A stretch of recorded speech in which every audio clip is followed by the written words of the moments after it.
Hello and welcome to Life in the Mind, a neurodivergent podcast by neurodivergent people. I'm Maurice Beer. And I'm Joy Amy Wigman. And we are back with Mia Borthwick. Say hello, Mia. Hi. Every time I try, every time I think it, as I'm saying it, You want them to say, hi, Mia? Hi, Mia. Yeah, of course you do. Go on. Should I just say it for you? Hi, Mia. There we go. Yeah, there we go. We can change it in post. Hey. The power. So normally for our topic episodes, we'll talk about like food or health or something and neurodivergence. Yeah, something and neurodivergence. But because we've never had anyone with dyscalculia before, we thought we'd just talk about dyscalculia. Because it is fascinating. And it's so underknown about as well. There's so little information out there in terms of in the mainstream, and so many people just go, what? Yeah. Sorry, what? Sorry, what is that? So I guess the first thing to start with is like, what is dyscalculia? And like, what's the difference between dyscalculia and maths anxiety? Okay, so yeah, dyscalculia is a specific learning difficulty of maths. So people with dyscalculia typically struggle to learn their times tables. They struggle to count, tell the time. But it's a lot more than that as well. It's like anything you can imagine to do with maths, they will struggle with it. Yeah. So that's things like traveling, like if you were to get a train, knowing the timings of when the train leaves, other things like directions, not knowing your left and rights. That's a big thing. Also sequencing, which is putting things like in an order and organizing and stuff like that. So that's basically what it is. It's so much to it. So yeah, with maths anxiety. So there, do you know what? There is a difference, but there isn't at the same time. I think maths anxiety is more, you know, the fear of doing maths, because I think maths can be something that a lot of people are really scared of, because there's a lot of maths, you know. I find it very different to English. Like when you're learning English at school, if you're doing like English literature in particular, you know, that's kind of more based off opinion, like on a book. Yeah, you're not dealing with absolutes. Yeah, but like maths this is the answer and you need to get that answer. And a lot of people really struggle with that.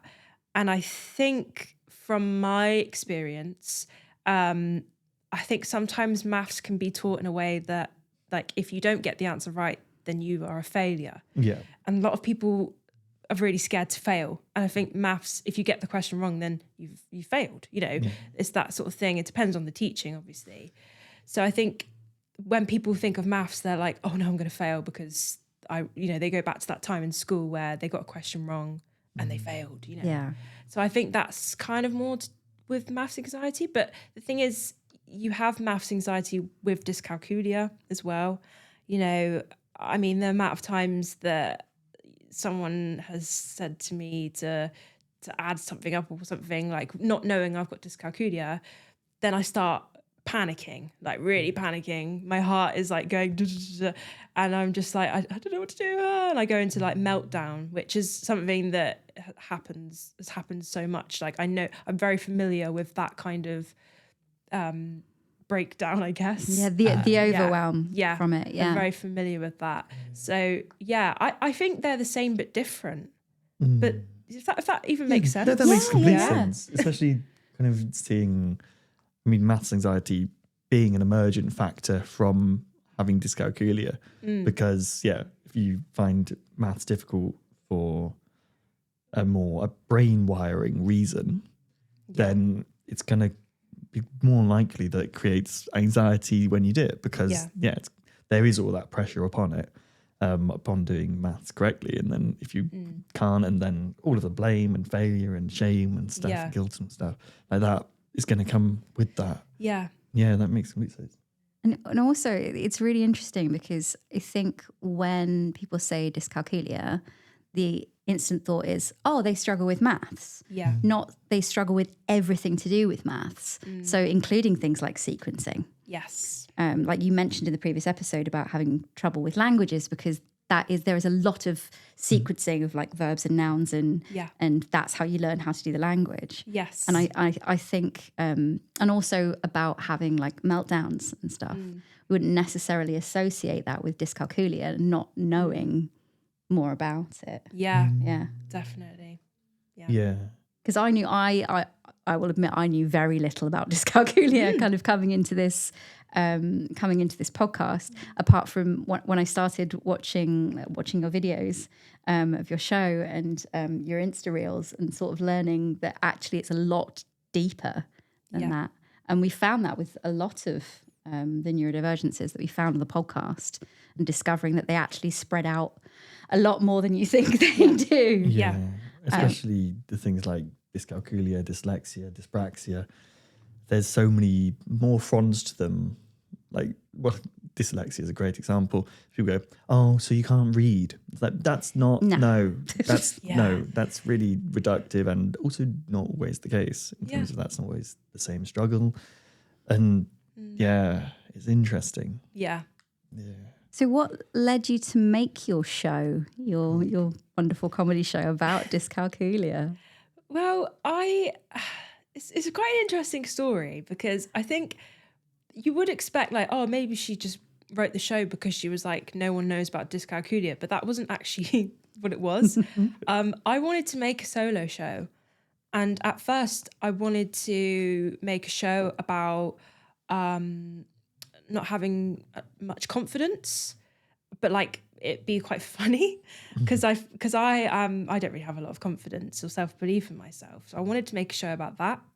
And I do a lot of stuff in Weston-super-Mare. We've recently got this new theatre called Front Room Theatre, which I'm shouting them out because they are amazing.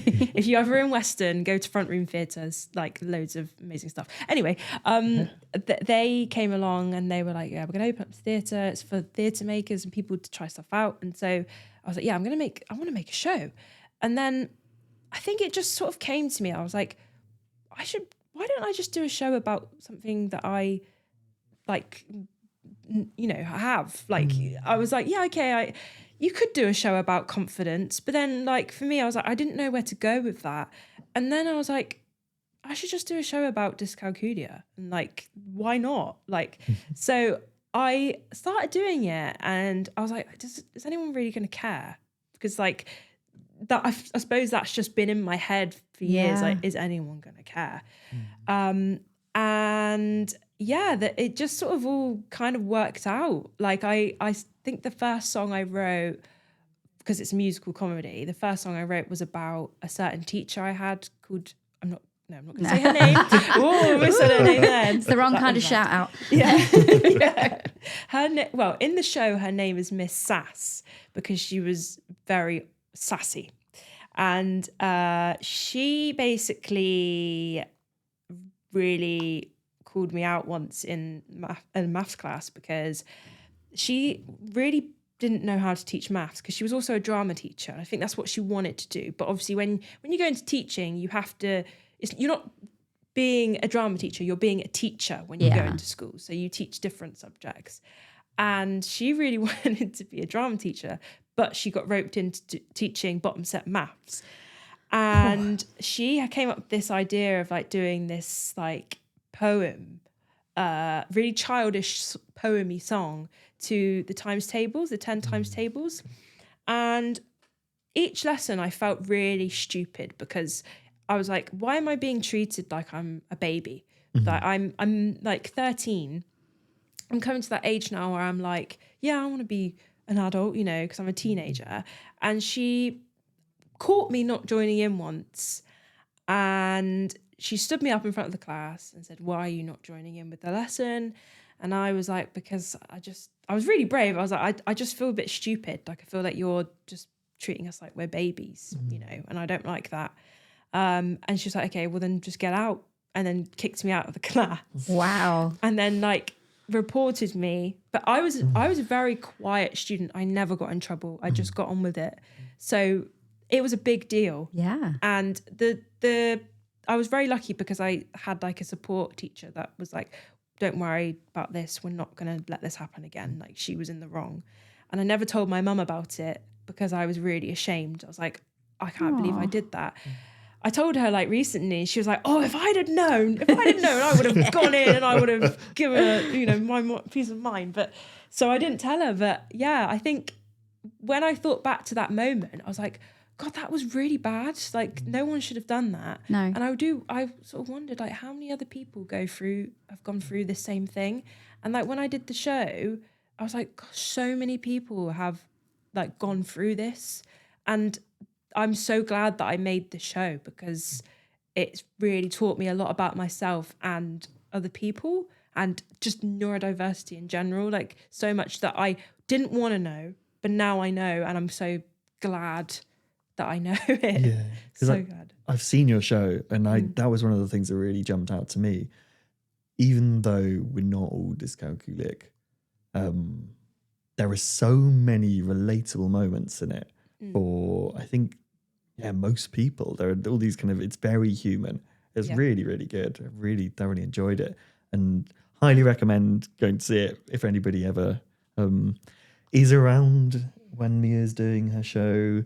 What's the name? It's called I Don't Have a Maths GCSE. Yeah. It's genuinely brilliant. And it's so good because that thing of validating things in different ways, because it's great that you learn stuff from that process about other things as well, and then what other people found within it. Yeah. It's great. Brilliant. So we were talking in the previous episode about, like, you had mentioned, like, no one else in the school had it, but then we sort of joked that they definitely did. It's just that there wasn't a great teacher to pick up on it. Yeah. So why do you think it goes so undiagnosed? It's tricky, really, because I think that there's not enough research on it. But I also think that I think it's the same with dyslexia. When you say, I've got dyscalculia, people think, okay, she just can't do maths. Oh well, like we'll move on. And I think that's the kind of attitude, like, well, they just can't do maths. Or some people think, well, they're just not very clever then, So I think there's this like very narrow image of what it is. Like, we were saying, like, a lot of people just think you just can't do maths. But obviously we know that there's so much a lot more to underneath it. Yeah. But people don't recognise that in schools. I think for me, it was definitely this impression of, well, she's just very lazy or she doesn't want to do maths. That's why, it's not dyscalculia. She just doesn't want to do it.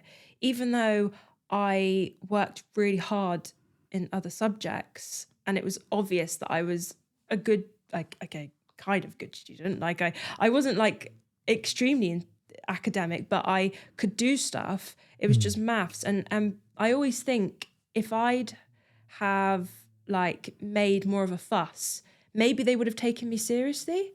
But because I didn't.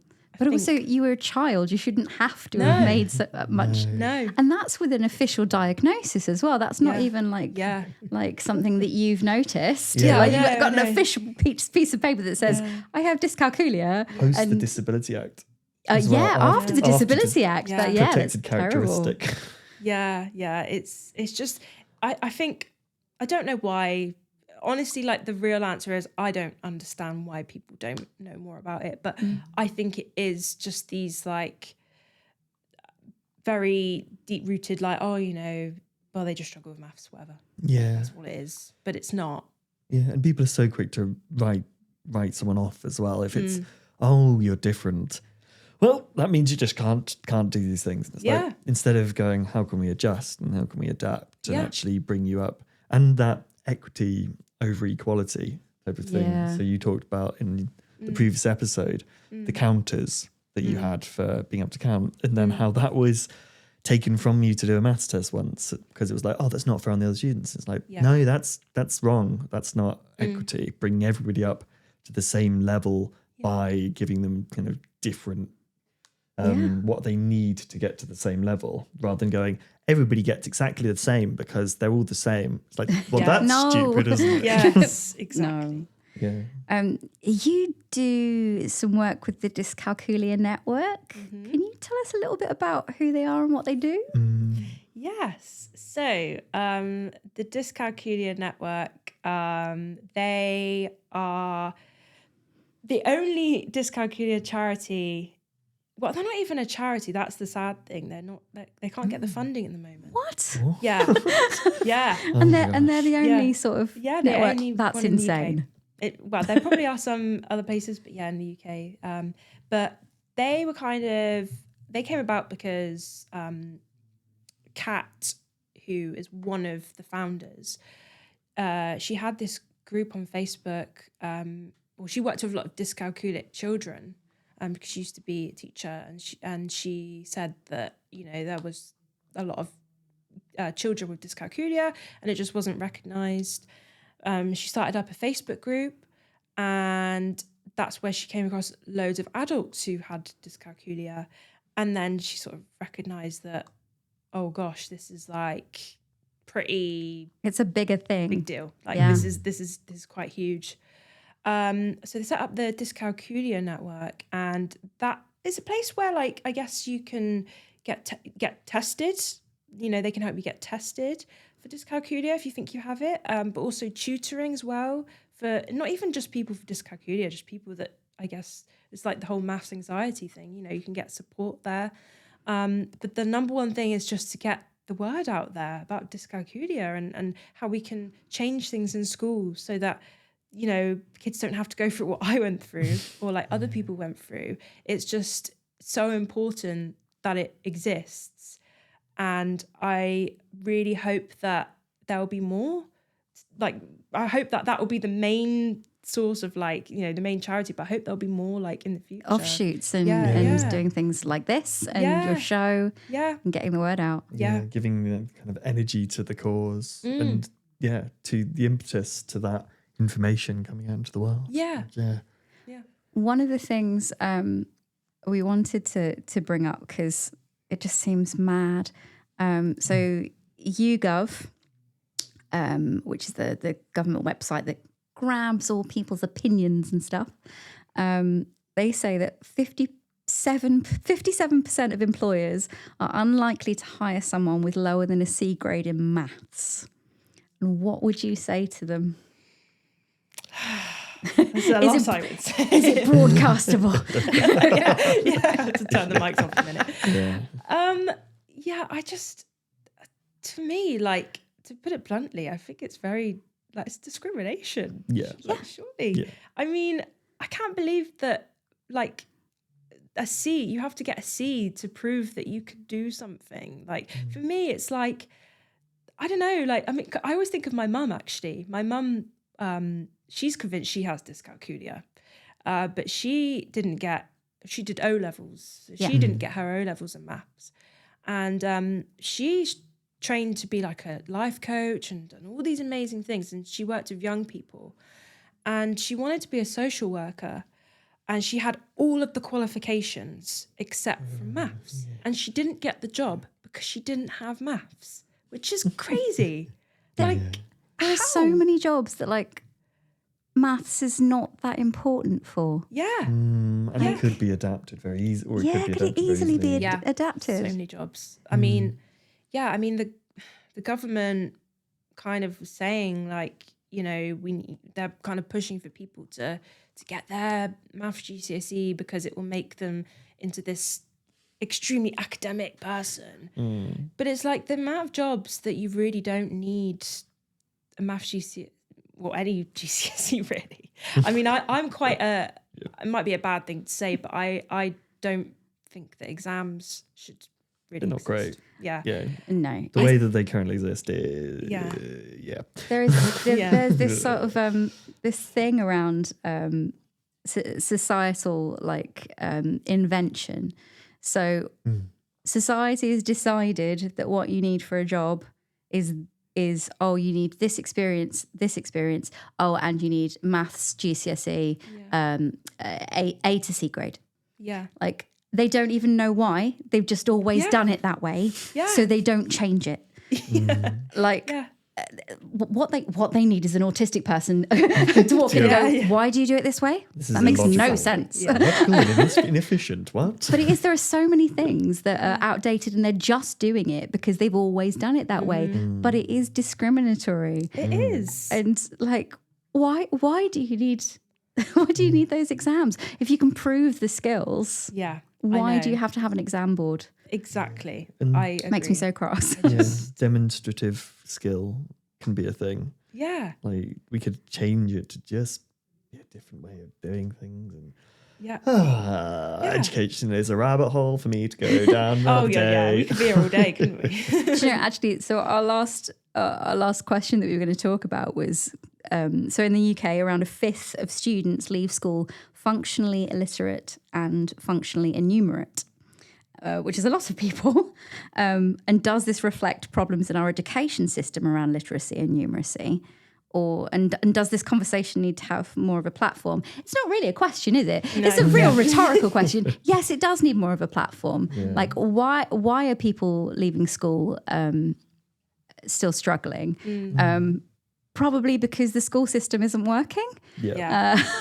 Where's the failing there? Where's the failing? Yeah. Is it that we don't adapt to students that are neurodivergent, or just not even neurodivergent, just learn in a different way? Yeah. Our world is so different now to what it was even 5 years ago. Why are we still using the same academic structure? It's just... Even just because we walk around with calculators in our pockets. Yeah. Every phone has a calculator on it. We have those on us all the time now. And we have apps to help us do things. And all of that. yeah.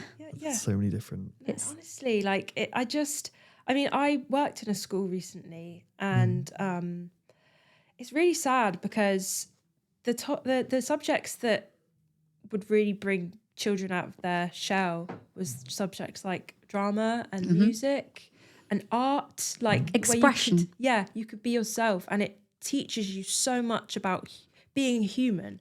You know, we spend so much time looking at IQ, but we don't look at EQ, which is emotional intelligence. And emotional intelligence is so important because, you know, you need to, when you get out into the real world, you're dealing with so many different people, and you have to deal with things that no one teaches you in school because no one knows how to.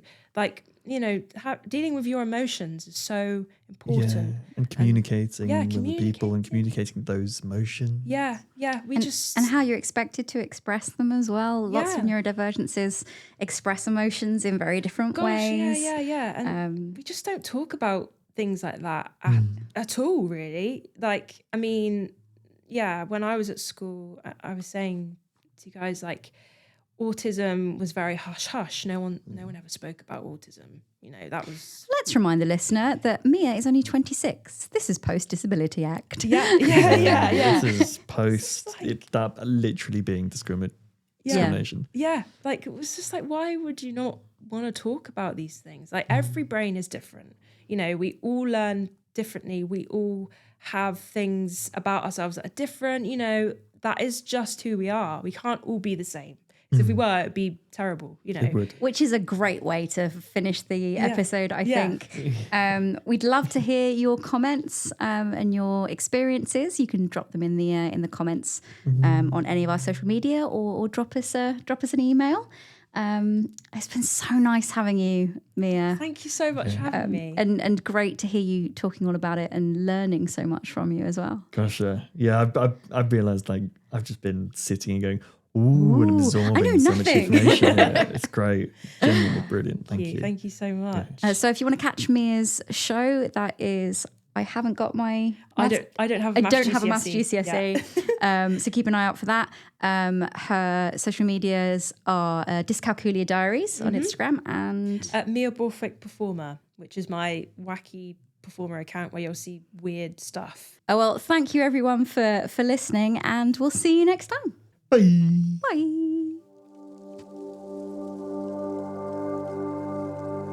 Okay, folks, that's it for this episode. Find us on Instagram at life.inthemind. Our other socials are linked in the bio. Don't forget to like, subscribe, and comment. Bye.